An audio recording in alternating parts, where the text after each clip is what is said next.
Good morning, good afternoon, or good evening, everybody. Welcome back to my YouTube channel and to another layout design video. I know it's been some time since I produced one of these, and I offer my apologies to those people who really enjoy this type of video, and I hope that this one has been worth the wait. Here is an approximate plan of the client's basement. It's not quite to scale yet, as we were still working out some dimensions. And overall, the space is about 28 feet by 24, which for N scale is a really good sized space, even though some of the area is not available for the railroad. This red line winding its way down the left side of the room represents the approximate limit of the available space. The doorway through here leads to the stairwell, and the doorway to the south leads to more rooms, while this corner is intended for use as a crew lounge. Now, as I mentioned, the overall room space of about 28 feet by 24 seems like a really generous area for an N-scale railroad. However, when I read through the client's want list, that available space seemed to get a whole lot smaller. The client wanted to run long trains on a double-track main line between two terminals. And originally he asked for the terminals to represent Chicago and Los Angeles, which of course are several thousand miles apart. And he also wanted a secondary route up into Canada. Now, if one considers the scope of such a layout, even in N scale, it would require the proverbial aircraft hangar in which to build it. And the resulting layout would be totally overwhelming, not just to build it, but also to operate it. So clearly it was necessary to cut back on those goals and to come up with something that would be representative of what the client wanted, while still being a reasonable sized project to undertake. The client wanted the visible portions of the railroad to be a fairly even mix of rural and urban areas, and he wanted a big yard, passenger terminal, and engine facilities, as well as some dramatic mountain scenery. And we decided that the main yard was going to be at the east end of the run, on the outskirts of Chicago, but with a through terminal, so all the mainline trains will actually start and finish their runs in staging. I drew several different possible footprints for the railroad, and this is the only one that had any promise at all. It puts the long straight section suitable for the freight yard and passenger terminal at the east end of the run, with the helix at area B heading down into the Chicago staging, and then the main line can continue around the peninsula, both sides of it. And we felt that this side facing the crew lounge would be a good spot for some dramatic mountain scenery before the main line exits at H and then runs through the staging level, with large staging yards under areas D and C to complete the continuous circuit.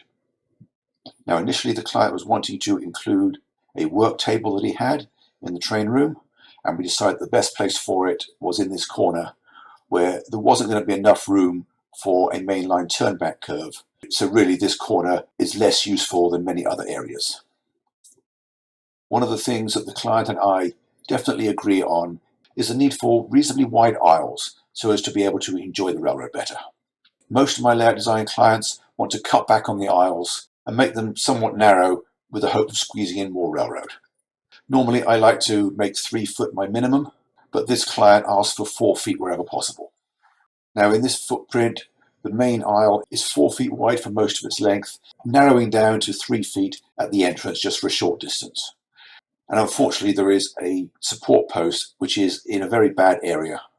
It does somewhat restrict the aisle, even though it's just about possible to get a 22-inch radius helix in this corner and still get 3 feet around it. Now, further discussion with the client revealed that the walls along the south side of the room have not yet been built, and this wall jutting out in the corner boxes in the sump pump which is built into his basement floor, and his intention was to build it into a closet accessible from the next room rather than have it in the railroad space. But since it's at floor level, it's not going to be in the way of the railroad, so we decided we could just square off this corner.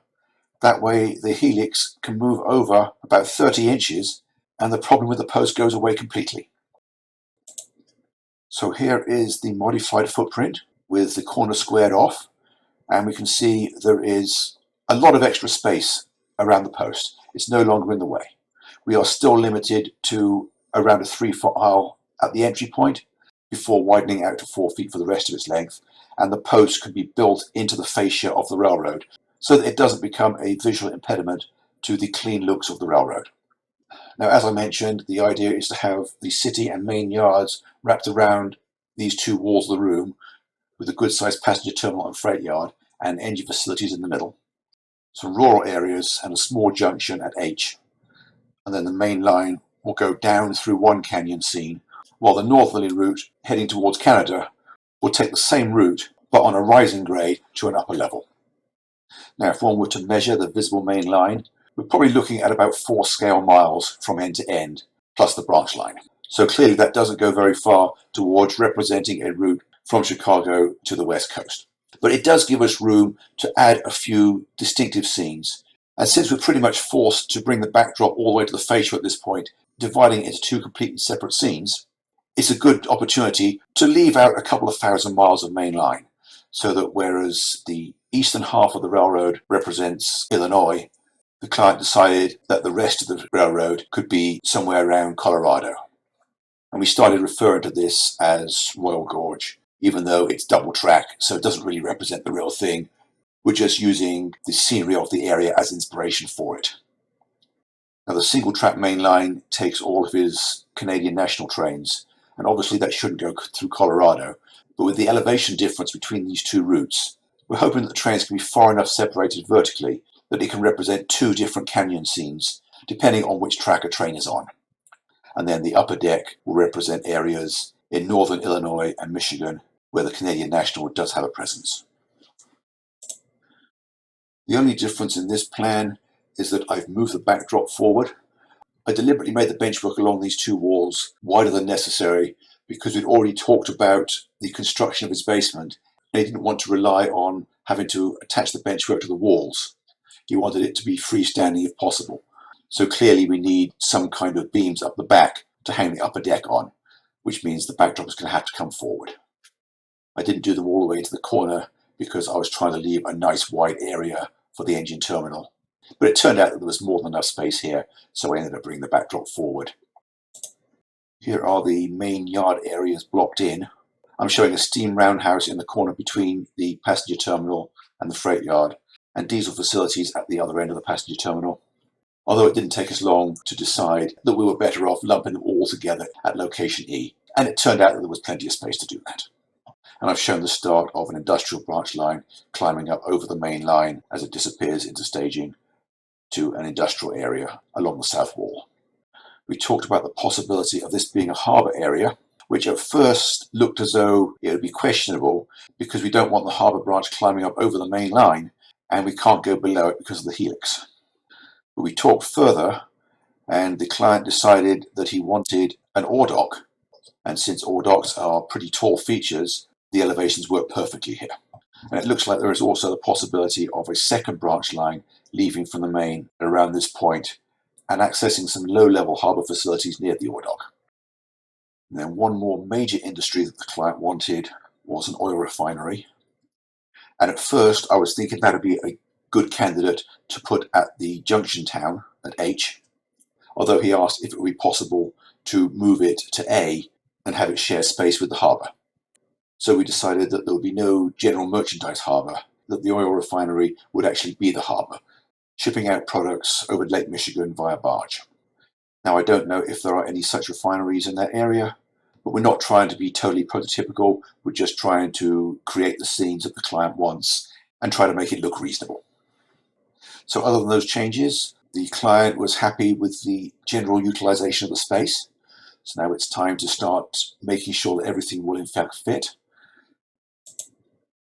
As with most of my plans, I started with the main yard areas because those are usually the most critical.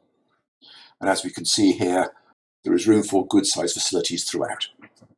Everything is laid out using Pico Code 55 track, which is what the client specified right at the beginning.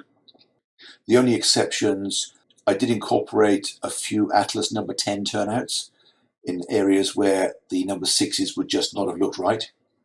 Other than that, it's laid out entirely with the Pico large radius turnouts on all mainline situations and the medium radius on spurs and in some of the yard situations. Now, the weird thing about the alignment of the Pico Code 55 range is that all three radii of turnouts have approximately a 1 in 6 crossing angle. The only difference being that on the larger radius turnouts, the lead-in is longer. So although it's a good radius of curve, it's still not going to be satisfactory for reverse curve situations such as crossovers, especially when they're carrying large locomotives and long cars. So you'll notice that all the yard ladders are incorporated into curves so that we can have all the turnouts going the same way, eliminating the reverse curves. The only exception was down here at the Chicago Junction area. There is one number 6 crossover required, but provided the passenger trains can use tracks on the correct side of the terminal, that will only be used for switching. We'll never have to run any mainline passenger trains over it. And this junction down here is where I use the Atlas number 10 turnouts, just to make it look more like a prototype mainline junction. In this iteration of the plan, Oil Junction is sitting right on top of this mainline junction to try to make it look like a more complicated area of track work, as would be appropriate leading into a major terminal. Although it turned out the grades didn't work very well, so Oil Junction had to be moved further north. At this point, we also did some consideration for elevations, deciding that the main deck would be a nominal height of 44 inches, with the Royal Gorge dropping off at 2%, down to about 36 inches by the time it leaves the visible portion of the railroad. The other route, which we refer to as Canada Canyon, rises up also at 2% and is at 50 inches elevation by the time it leaves the visible portion. And yes, I know we're calling it Canada Canyon, even though it's not actually in Canada, it's just his Canadian National Main Line heading that way. Most of the scenes on the lower deck will represent the northern reaches of the US. I still haven't done any work in the small town because the client still hadn't decided what he wanted to put there. Note that the ore dock is truncated. We're not trying to represent an entire dock, although there is room to have all 4 tracks. The idea being that by having it cut off at the fascia, not only are we not using up a lot of space, but a single ore train can haul enough cars to fill all 4 tracks. And then there's a run round just before the dock. This allows him to represent the ore traffic with just a single train, or more likely 2 trains, one empty and one loaded, thus allowing him to run this traffic without the need for a large ore yard. Anyone who has seen the prototype photographs of the ore terminals around the Great Lakes will see huge yards with thousands of ore cars in them. And obviously this would use up a lot of railroad space that we don't have. So the ore train would arrive from the upper staging yard, run round at this point, switch the loaded cars for the empties on the dock, and then return back to staging, without tying up any of the freight yard at all. Now the tracks running through the power plant in the northwest corner is not exactly a loads in, empties out arrangement, but it's the next best thing. The plan is to have the coal mine on the upper deck, directly above this area. So all the loaded cars will be in the right place to push them through onto the shelf, and then remove the loads of the magnet and drop them into the cars waiting in the mine above. Hence the reason for extending these tracks all the way through into the corner. They certainly wouldn't need to be that long otherwise. Anyway, with the main level pretty much worked out, it's time to make sure that the staging yards will fit. So here is the lower level, the 2 helixes with reversing loops underneath them, as I always like to include wherever possible. And I started to run out of length here. It does not appear that we have enough length for 2 staging yards, each capable of holding maximum length trains. So I suggested 2 ways around this. One would be to modify the access to the reversing loops so they come off just the front track, providing there is a pair of crossovers between the 2 staging yards and you keep the front track open, you can still turn trains. The other suggestion, which the client liked better, was to have one staging yard capable of taking full-length trains and the other staging yard, all the passenger trains and the locals.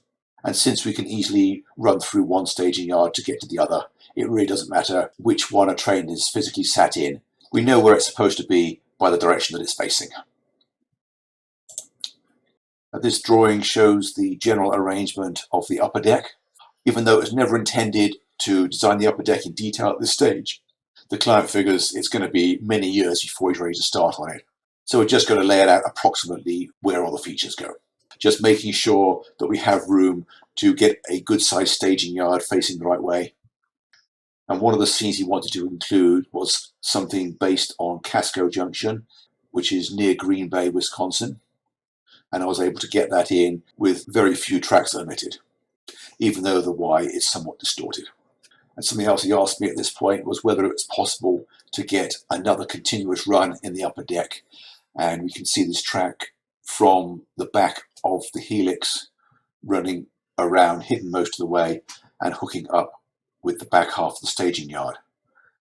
That gives a continuous run on the upper deck without affecting the normal end-to-end routing, where we come out of the canyon scene, finish our climb at the junction to the mine branch, run around the entire railroad, and end up with staging loops in this corner with a branch line running around the remainder of the distance to a terminal yard above the ore dock. And although I've called this Canada staging, North staging would probably be more accurate, as it represents several points, some of which are in northern US states. In this version of the plan, I've filled in a little bit more detail. I've put in the makings for the small junction town, making sure that we've got just enough track to be able to run a local turn from the main freight yard, get it off the main, perform a run round, switch the industries, and return to the main yard again. We also went from 4 tracks to 6 in the passenger terminal, because the client does like his passenger trains. Even though he's not big into switching head-end cars, most of his equipment represents a period after the demise of the rail mail service. So the area down here, we decided, used to be occupied by the express loading docks. He described an industry, the Fermi Lab. I don't really know what's about, but he just described a couple of spurs alongside a building with a platform. So we've decided that they have taken over part of the express agency facilities, and then the remainder of it has been converted into a maintenance away yard, because maintenance away equipment can be really cool looking, and it's a good spot for it. Here is the staging level with the modification I talked about earlier. As we can see, West staging has tracks significantly longer than the Chicago staging. So West staging, 11 to 13 feet, will take all your through trains.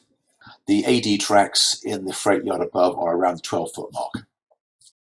Chicago staging would take all the passenger trains, the longest of which is about 7 feet long, and of course a variety of local freights.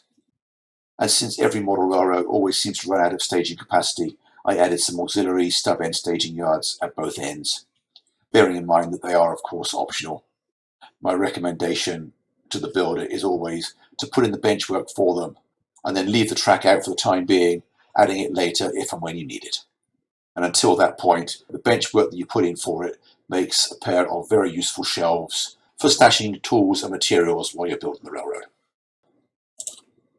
And here is the upper deck with a few changes made. I filled in the ladders at the start of the staging yard. I haven't done anything to the terminal yard because we've got no idea what the client's going to want there in several years' time when he's ready to start thinking about it.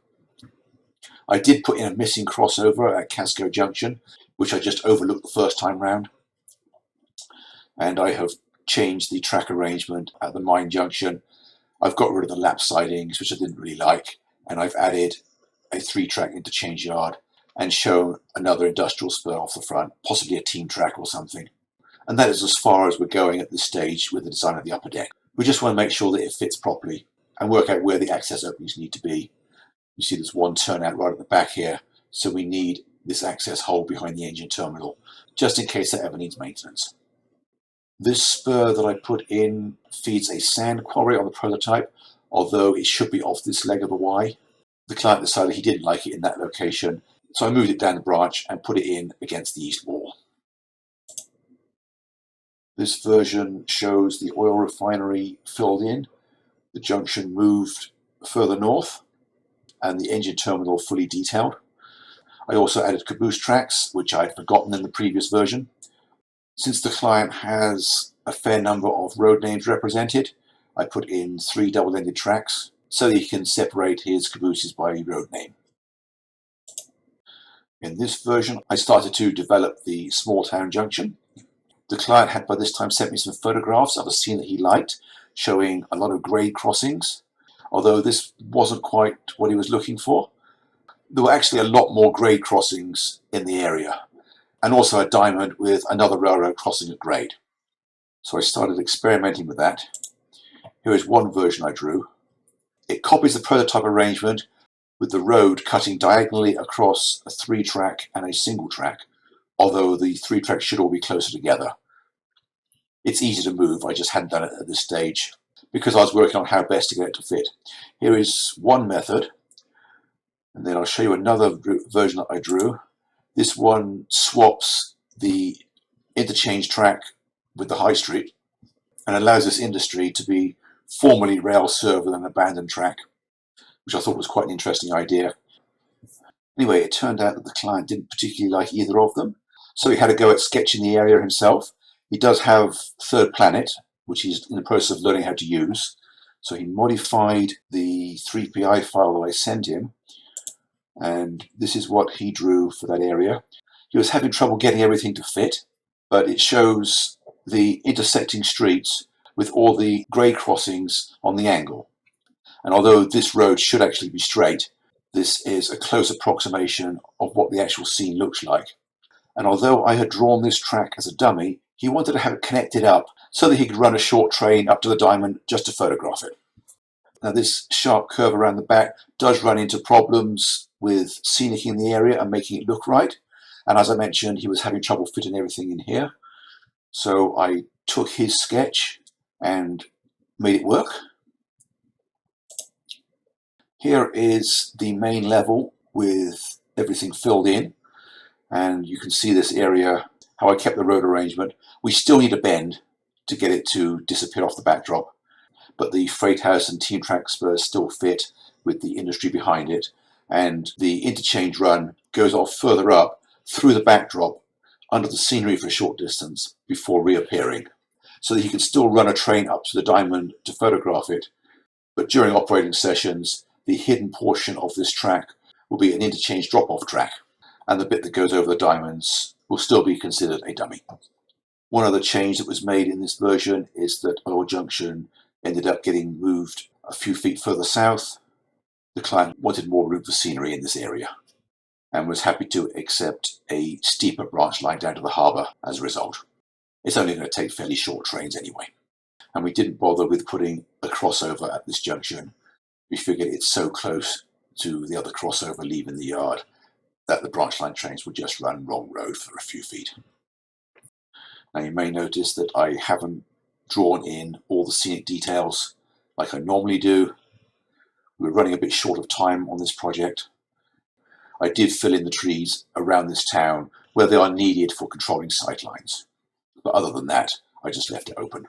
Although I have shown the water courses, which of course are the important feature of this canyon scene. The mainline grade is continuous at 2% all the way down, but for best effect, the upper reaches of the river should be fairly flat at just below track level, and then drop off more sharply, so that by the time we get down here, this bridge can be far above the river, and then the river would flatten out again to get close to the track level again before we leave the scene. And then this river valley just in front of the helix can also be very deep, allowing for a spectacular scene as you first enter the room. On the upper canyon, there's room for a couple of nice tall trestles, whereas most of the bridges on the double track will be of the truss variety. And by including a few short tunnels, I feel that that gives more of an impression of the engineers having to cut through difficult terrain, while at the same time breaking up the run into more segments, making it seem further. Well, anyway, I think that is about all for this layout design. Here is that same view, but without all the annotations. And here is a clean version of the staging yard. Hope you've enjoyed this presentation, and I hope to see you again next week. Thanks for watching, and bye for now.